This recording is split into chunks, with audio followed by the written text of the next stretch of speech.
Bienvenidos a la presentación del equipo 4. Para comenzar, daremos a conocer un poco del contexto histórico de nuestro tema. Fue Sergei Winogradsky quien en 1888 descubrió la quimiolitotrofía. Su interés en la vida de los sustratos de la Tierra lo llevó a descubrir bacterias de las cuales estudió su fisiología, demostrando que éstas pueden obtener energía por medio de materia inorgánica. Ahora, ¿qué entendemos por quimiolitotrofía? Los organismos clasificados dentro de esta categoría son capaces de obtener su energía a partir de un sustrato inorgánico, por medio de reacciones de oxidación. Las bacterias quimiolitótrofas tienen una gran participación en los ciclos del nitrógeno y del azufre.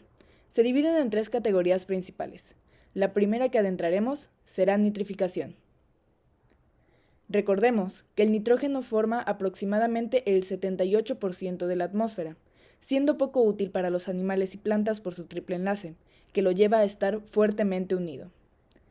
Debido a esto, los organismos quimiolitótrofos son de vital importancia en los ciclos biogeoquímicos, ya que reintegran este tipo de compuestos poco accesibles para que puedan ser aprovechados. Como su nombre lo indica, las bacterias nitrificantes actúan directamente en el ciclo del nitrógeno, en sus 5 etapas.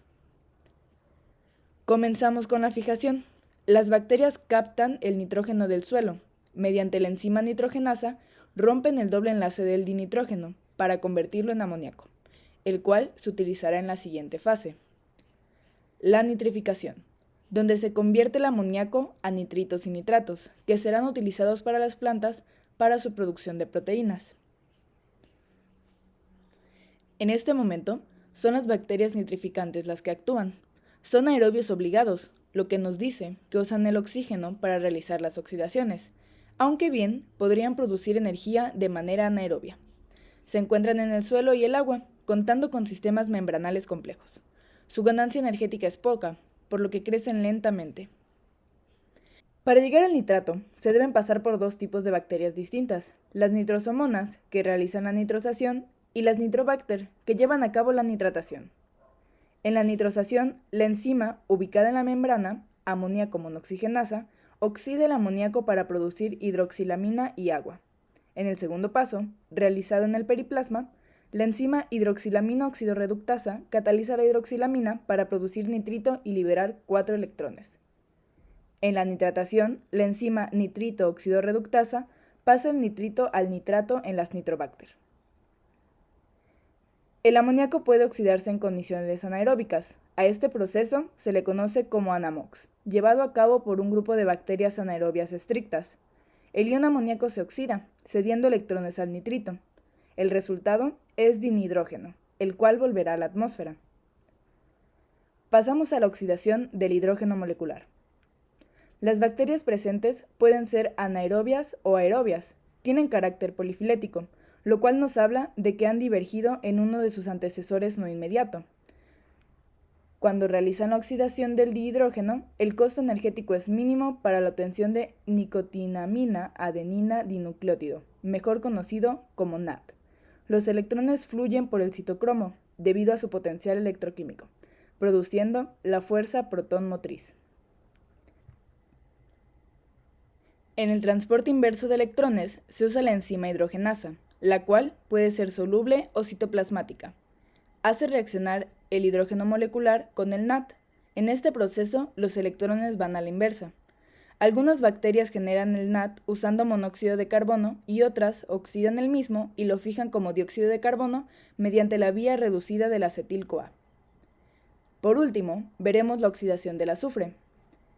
En el ciclo del azufre, las bacterias participan transformando el azufre en sulfatos que las plantas pueden aprovechar, introduciendo así la molécula a la cadena trófica, la cual regresa el azufre al suelo mediante productos de desechos o la descomposición de los organismos. Estas bacterias son mayormente aerobias, aunque, como en todo, hay excepciones. Existen las bacterias anaerobias, que usan los nitratos como aceptores de electrones.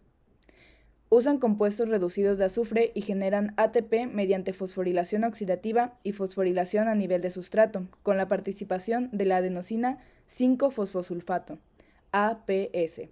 Su impacto ecológico es grande, ya que participan en la acidificación. En la primera etapa de la oxidación, el azufre del sulfuro de hidrógeno pasa a su estado elemental, para almacenarse como reserva energética.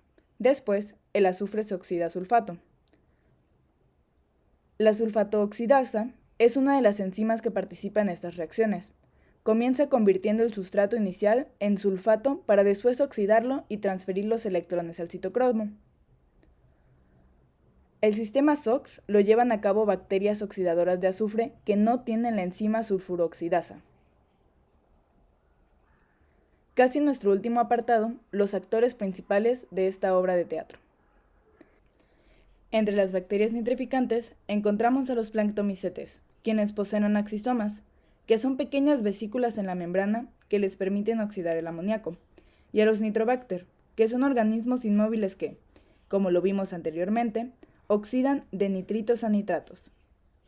Recordemos que los oxidadores de dihidrógeno son facultativos, ya que pueden oxidar tanto compuestos orgánicos como inorgánicos. Entre los microorganismos antiguos encontramos a Actifex y a Thermodesulfato bacterium.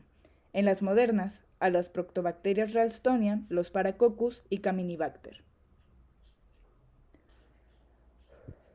Los metanótrofos son bacterias especializadas de las cuales se conocen pocas especies. Viven en zonas de bajo contenido de oxígeno.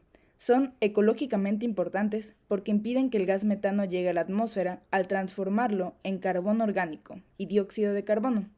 Como ejemplo, tenemos a la Metilobacter y a la Metilocinus.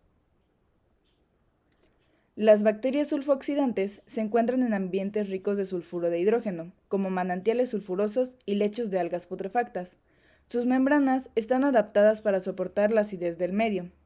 Encontramos a desulfuromonas y sulfolobus, la cual es una arquea hipertermófila que crece anaeróbicamente usando hidrógeno molecular, azufre o ion ferroso.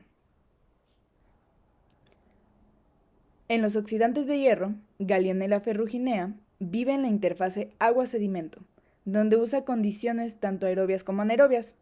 Encontramos a Aciditiobacillus ferrooxidans de igual manera.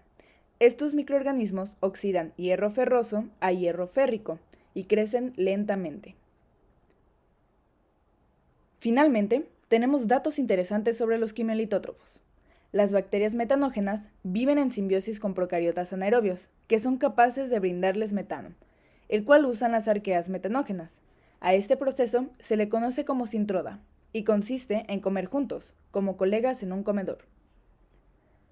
Una de las preguntas que las personas se hacen en la actualidad recae sobre la posibilidad de que exista vida en otro planeta. Las películas de ciencia ficción han implantado la idea de seres grandes, de color verde y extremidades largas, pero lo más seguro es que si encontramos vida en nuestro sistema solar, sea pequeña, así como las bacterias y arqueas.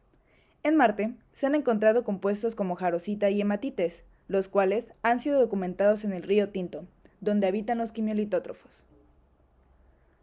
Los amanox son capaces de generar hasta el 50% del nitrógeno en algunos ambientes marinos. Proliferan en sistemas acuáticos con baja concentración de oxígeno. En conclusión, los quimiolitótrofos son en su mayoría autótrofos al usar compuestos como el dióxido de carbono para obtener carbono. Su función en los ciclos biogeoquímicos es vital, ya que convierten estos compuestos inorgánicos en orgánicos, a los cuales los organismos pueden acceder para transformarlos y nutrirse. Son el sostén de los ecosistemas. Bibliografía.